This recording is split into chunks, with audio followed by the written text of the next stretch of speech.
Hello guys, welcome back to a new episode of Will It Pyrolysize? Now, in my last episode, I said we're gonna do wood chips next. I'll get my hands on some wood chips. But I do have like the next best thing, which is this right here. These are like paper towels and stuff, like products of wood waste, okay? So, we're gonna load this in there. Because this is basically almost the same thing, right? Just, tissues, paper towels, napkins, all that type of stuff. It's all a product of wood. And also, it's a great point in pyrolysizing, okay? Why? Because this is a major part of the waste stream, truth be told.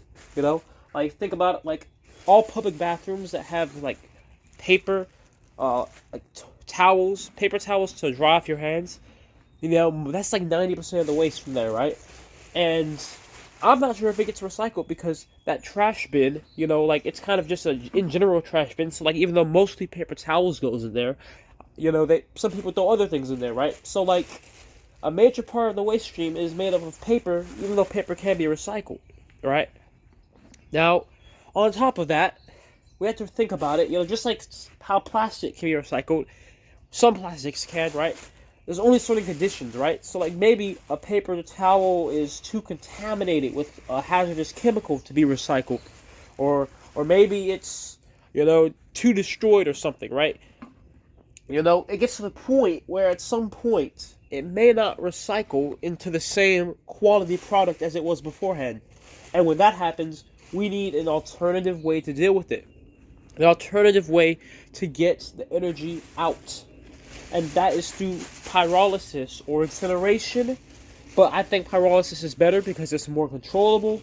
And I think it's just the better process in general. But I'm biased, of course, since I built a pyrolysis reactor. Now, I'm not going to have enough of these paper towels to fill up this whole reactor. That's okay. Hey, we're really over here just to see the results, like what happens when you do this. When you pyrolyze paper, we don't need the whole thing to be completely filled up to the brim. I will give you guys some brief observations I noticed on the previous video. So I know in the previous video, when it came to the carbon catalyst that I put on top of this stuff to help it absorb microwaves, I said, don't add that much, or you don't need to add that much. Right? And that's true, you don't need to add that much. Pyrolysis will occur with just a little bit, just like we saw in the last video.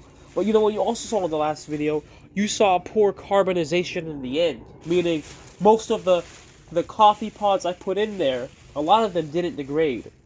And that's because I didn't get that hot, the overall temperature of this whole reactor. Now, I figured out through this week of experimenting, you can solve that issue by quite a bit. By adding a lot of carbon catalyst, like a large amount. So we add all this paper in here up to this level, and I'd add like a quarter-inch thick layer of carbon catalyst on top of that, which is what I'm about to do right now. And to anybody new to this process, right now, these are pure paper towels in here, right? When we pyrolysize them, we're going to be breaking down the chemical bonds to create different types of energy like hydrogen, methane, etc., which that's the gaseous product, and then there's also an oil product. But my reactor uses microwaves, and microwaves can heat things up, but in order for them to break things down, they need a little boost from something called a susceptor, a microwave susceptor, which is any material that absorbs microwaves readily. So, right here, I have a pan of carbon from previous reactions, right? Now, this carbon is relatively inert, meaning there's not much more energy in it itself that can be extracted, because I've ran this thing through the reactor. So when I put this on here, it really is not going to change the results of the experiment by much. There is some energy left in it.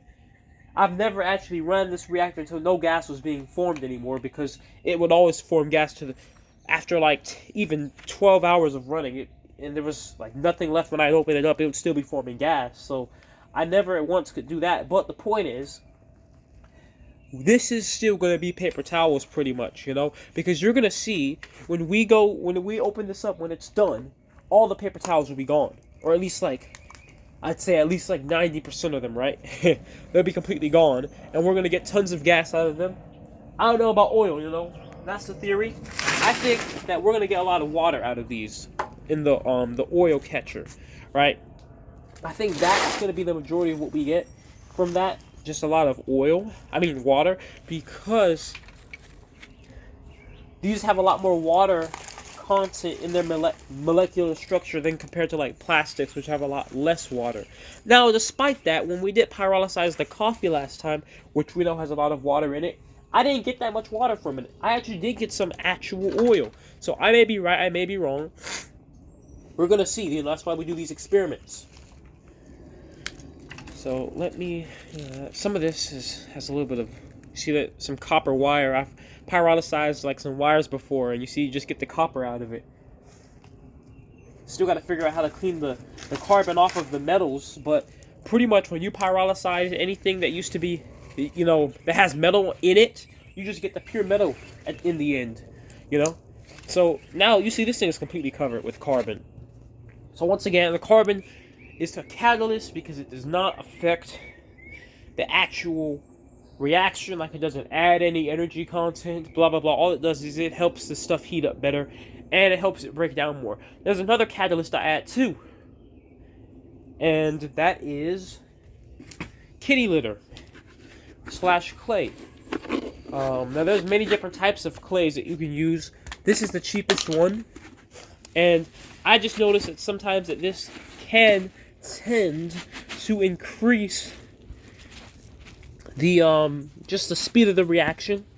I'm not really sure the science on how these different types of clays work. You know, there's a lot of bentonite catalyst or kaolin catalyst, all clay, different types of clay in the end, and it's something about their high surface area. You know, that's the same reason we use them for like kitty litter and stuff. They have a very high surface area, and it does a lot of good work. So we have that.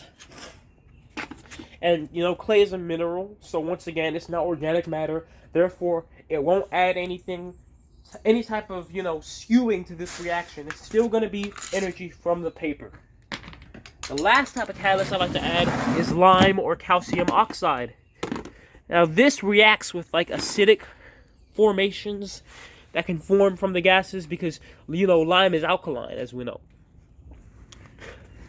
And it also just reacts with many different types of molecules that form. Like I said, I really don't know all the science behind the catalyst. I've just read up a lot of them, and I've seen the good results that you know, scientists have got from using these different types of catalysts. So I've been using them, and they've been working. So we got that in there.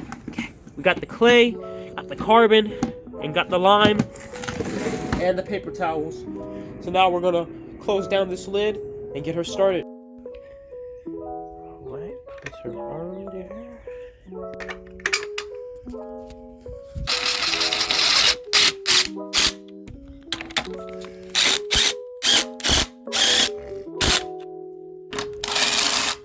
Alright, we got her tightened down. A couple spots, the threads went out on the nuts. It happens. As long as it's still sealed, that's all that matters. In this tank, I have former pyrolysis gas, or gas from previous reactions, compressed at around almost 60 psi. We're going to use this to make the atmosphere inert. Pyrolysis does not involve oxygen. Right now there's oxygen in this reactor. We need to push it out by putting an inert gas in there, aka pyrolysis gas. Let's get it going.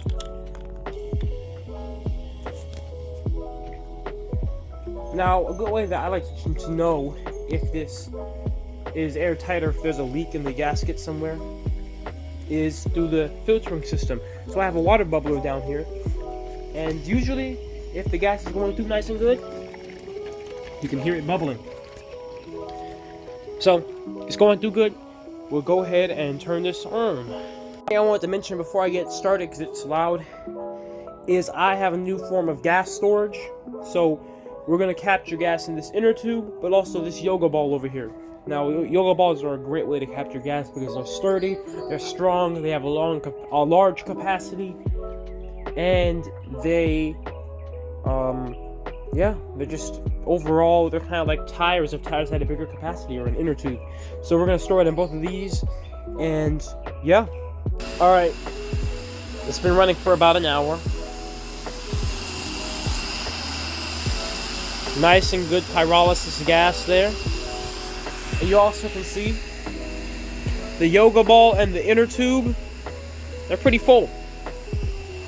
Let's check the volatility of the gas within them. Both of these are linked together at this union here. So if I take this tube out, the gas that comes out will be the sum of both of these together. All right. Nice. It's a pretty good flame there. So you see that's from paper waste. Now what's interesting is when you pyrolysize different things, everything is made up of slightly different molecules. So let's say plastic might make you a gas of 4 carbon molecules, like C4, right? Paper might have shorter molecules, so it might be C2, C3, lower energy density, but it still is energy nonetheless.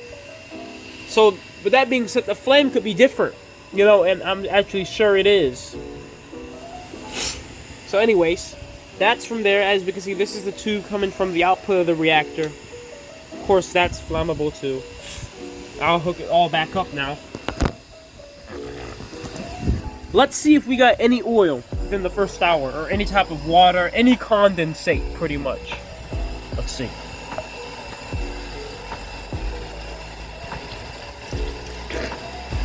Interesting. Okay, so it was actually quite a bit. It looks like a lot of water, but there also is like some tar in there or something. Let's see if it's flammable.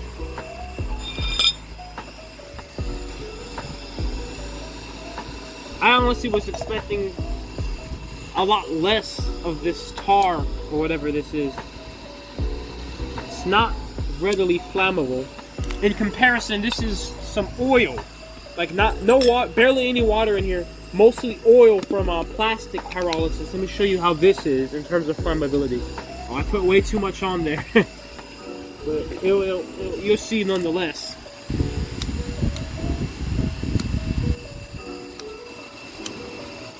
I guess, never mind. This isn't working either. I can't really get it to hold.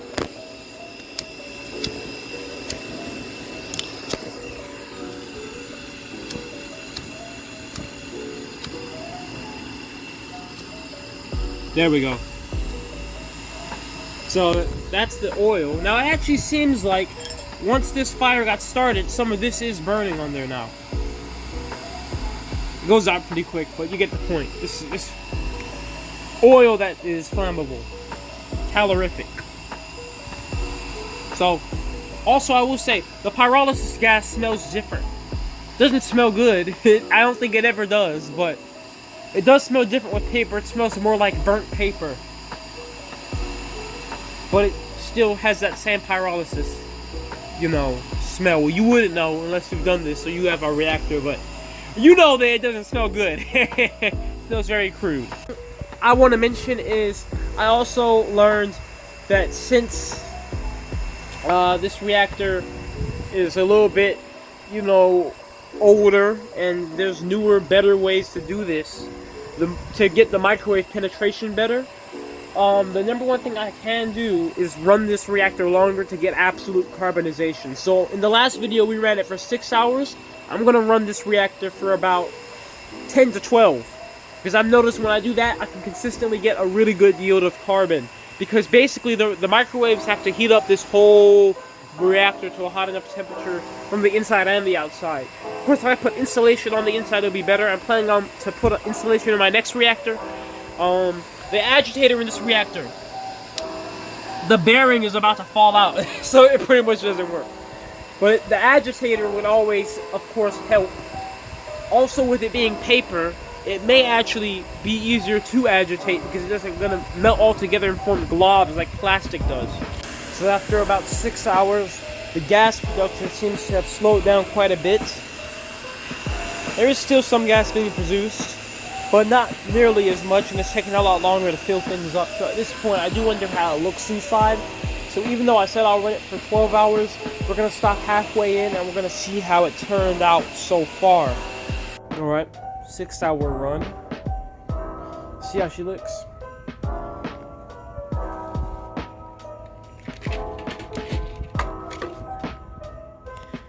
Well, you can see that, well, it's carbonized quite well, yeah. Yep, pretty good. It's just, you know, you see the leftover lime and the clay we put in there. Still pretty hot, but I mean, that does it. What more is there to say? Just crumbles apart. I guess there are a little bit of areas, primarily on the walls, that didn't get absolutely carbonized, but most of it is just remains. So, like I said, there was still gas being produced. It was just not much. So, obviously, since there was still gas being produced, there was still organic matter being broken down, and that's probably the little side walls we see, the very small portions that are still around. Let me find the piece. It's kind of hard. Most of it is completely done. Okay, yeah, like this one piece right here, this one little piece. See that? It's not completely carbonized. It's just some bits of it are, some bits aren't. So we probably were seeing that just fracking off, right? Stuff like that. Trying to reach the bottom, see if there was still some down there, but yeah, there are some more little bits down there near the bottom, but then it's like the interior of it is carbonized, so I can't tell if it's just I'm seeing carbon or if I'm still seeing a paper towel. Okay, right here we can definitely tell this is not completely decomposed. So, you know, I'm sure if I had this agitator going, if it worked, that would probably solve the problem. Overall, I'd say that, you know, it was pretty successful.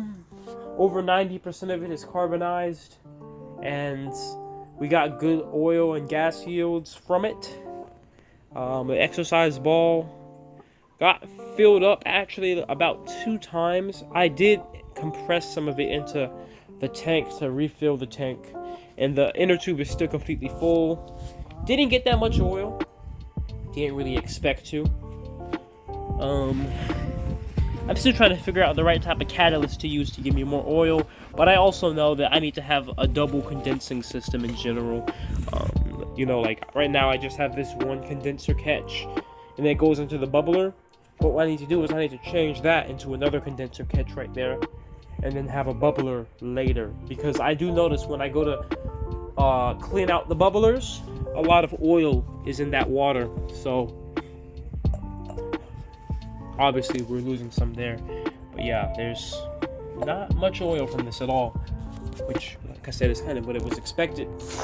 So yeah, that's what happens when you pyrolysize paper waste, paper towel waste, tissues, napkin, all that.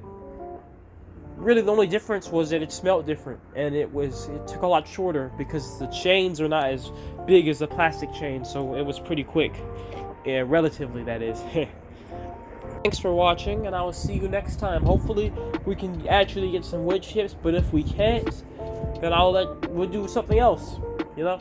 So thank you for watching. Take care. See y'all later. I'm working on this new reactor, and it's going pretty good. I'll be updating you guys on that soon.